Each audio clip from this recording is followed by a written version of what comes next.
गोपिका का सभी राम भक्त प्रेमियों को जय जय श्री राम।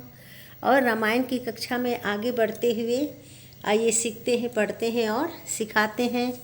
और कमेंट बॉक्स में ज़रूर बताइए कि कैसा लग रहा है। जय श्री राम। फिरत विपिन आश्रम एक देखा, तहाँ बस निप कपट मुनिवेशा। जासुदेशन पंडलीन छड़ाई, समर सेन तज गया उपराई। वन में फिरते फिरते उसने एक आश्रम देखा। हाँ।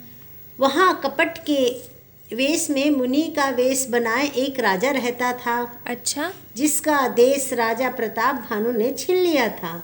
अच्छा। और जो सेना को छोड़कर और युद्ध से भाग गया था। समय प्रताप भानु कर जानी, आपन अति असमय अनुमानी। गयहु न गृह मन बहुत गलानी, मिला न राजहि निप अभिमानी। प्रताप भानु का समय अच्छे दिन जानकर और अपना कुसमय बुरे दिन अनुमान कर उसके मन में बड़ी ग्लानि हुई। इससे वह ना तो घर गया और ना ही अभिमानी होने के कारण राजा भानु प्रताप से ही मिला। जय हो। रीस उर मारी रंक जिमि राजा, विपिन बसहि तापस के साजा। तासु समीप गवन नृप कीन्हा, यह प्रताप रवि तेहि तब चीन्हा। दरिद्र की भांति मन ही मन क्रोध को मारकर वह राजा तपस्वी के वेश में वन में रहता था। अच्छा। राजा प्रताप भानु उसी के पास गया। उसने तुरंत पहचान लिया। अच्छा। कि यह प्रताप भानु है। राउत्र सत नहीं सो पहचाना, देखी सुबेश महामुनि जाना। उतरी तुरग तय किन्ह प्रणामा, परम चतुर ना कहु निज नामा। राजा प्यासा होने के कारण व्याकुलता में उसे पहचान न सका। सुंदर वेश देखकर राजा ने उसे महामुनि समझा और घोड़े से उतारकर उसे प्रणाम किया। परंतु बड़ा चतुर होने के कारण राजा ने उसे अपना नाम नहीं बतलाया। जी। भूपति त्रिषित बिलोकित ही, सरबर दिन दिखाई। मंजन पान समेत है, किन्न निपति हरसाई। राजा को प्यासा देखकर उसने सरोवर दिखला दिया। हर्षित होकर राजा ने घोड़े सहित उसमें स्नान और जलपान किया। जय हो। गए श्रम सकल सुखी निप भयहु, निज आश्रम तापस ले गयहु। आसन दीन अस्तर बिजानी, पुनि तापस बोले मृदुबानी। क्या बोलते हैं। सारी थकावट मिट गई। राजा सुखी हो गया। तब तपस्वी ने उसे आश्रम में ले गया। और सूर्यास्त का समय जानकर उसने राजा को बैठने के लिए कहा। आसन दिया। फिर वह तपस्वी कोमल वाणी से बोला।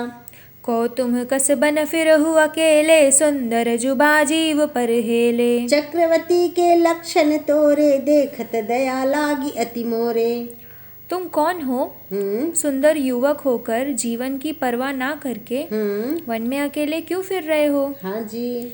तुम्हारे चक्रवर्ती राजा के से लक्षण देखकर मुझे बड़ी दया आती है। नाम प्रताप भानु अवनीशा, तासु सचिव मैं सुनहु मुनीसा। फिरत अहेरे पर भुलाई, बड़े भाग देखे उपद आई। जी। राजा ने कहा, हे मुनीश्वर सुनिए, प्रताप भानु नाम का एक राजा है। मैं उसकी मंत्री हूँ।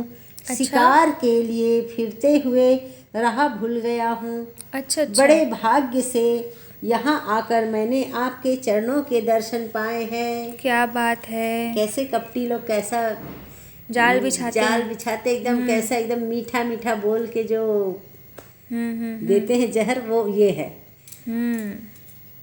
हम कह दुर्लभ दरस तुम्हारा, जानत हऊ कछु भल हुनिहारा। कह मुनि तात भयऊ अंधियारा, जो जन सत्तरी नगर तुम्हारा। हमें आपका दर्शन दुर्लभ था। इससे जान पड़ता है कुछ भला होने वाला है। जी। मुनि ने कहा, हे तात, अंधेरा हो गया। तुम्हारा नगर यहाँ से 70 योजन पर है। जय हो। निशा घोर गंभीर बन, पंथन सुजान। बसहु आज अस जानि तुम जायहु होत बिहान। तुलसी जसी भव्यता तैसी तैसी मिली सहाय। आपनु आवहि ताहि पही ताहि तहाँ ले जाई।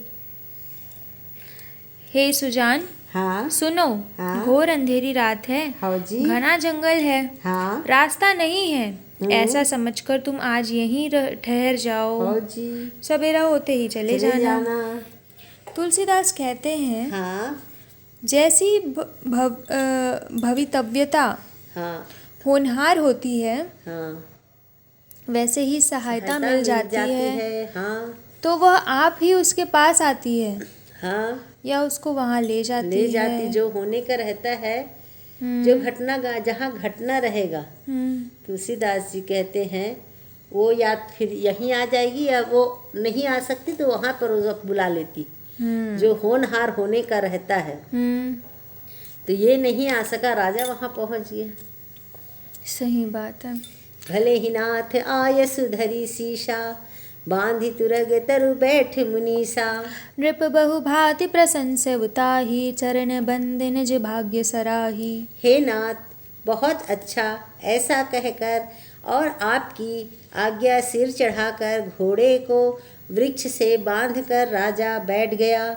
राजा ने उसकी बहुत प्रकार से प्रशंसा की और उसके चरण कमलों की वंदना करके अपने भाग्य की सराहना की। पुनि बोले मृदु गिरा सुहाई, जानि पिता प्रभु करऊ डिठाई। मोहि मुनीस सुत सेवक जानी, नाथ नाम निज कहु बखानी। फिर सुंदर कोमल वाणी से कहा, हे प्रभु, हाँ आपको पिता जानकर मैं डिठाई करता हूँ। हाँ जी। हे मुनीश्वर, मुझे अपना पुत्र और सेवक जानकर अपना नाम धाम विस्तार से बतलाइए। जय हो।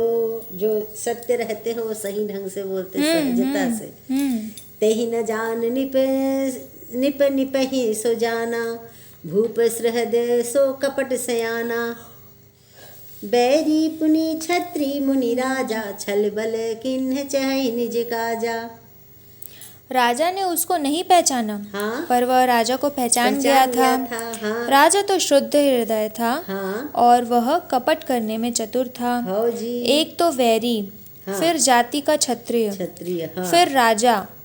वह छल बल से अपना काम बनाना चाहता था। हाँ जी। समुझि राज सुख दुखित आरती, अवा अनल इव सुलग छाती।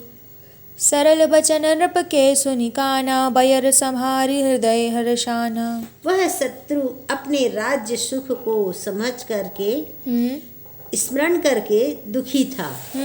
उसकी छाती कुम्हार की आवे की आग की तरह भीतर ही भीतर सुलग रही थी। राजा के सरल वचन कान से सुनकर अपने बैर को याद कर वह हृदय में हर्षित हुआ। अच्छा। कपट बहोरी बानी मृदुल, बोले जुगति समेत, नाम हमार भिखारी अब निर्धन रहित अनिकेत। वह कपट में डुबोकर बड़ी युक्ति के साथ कोमल वाणी बोला, हाँ जी। अब हमारा नाम भिखारी है, हाँ। क्योंकि हम निर्धन और अनिकेत घर द्वार हीन हैं। जय जय श्री राम। कपटी लोग कैसे मीठी वाणी से बोलते हैं, कपट सने हुए, एकदम जैसे ऊपर से मिश्री अंदर में जहर। ये होते हैं कपटी की पहचान। जय जय श्री राम।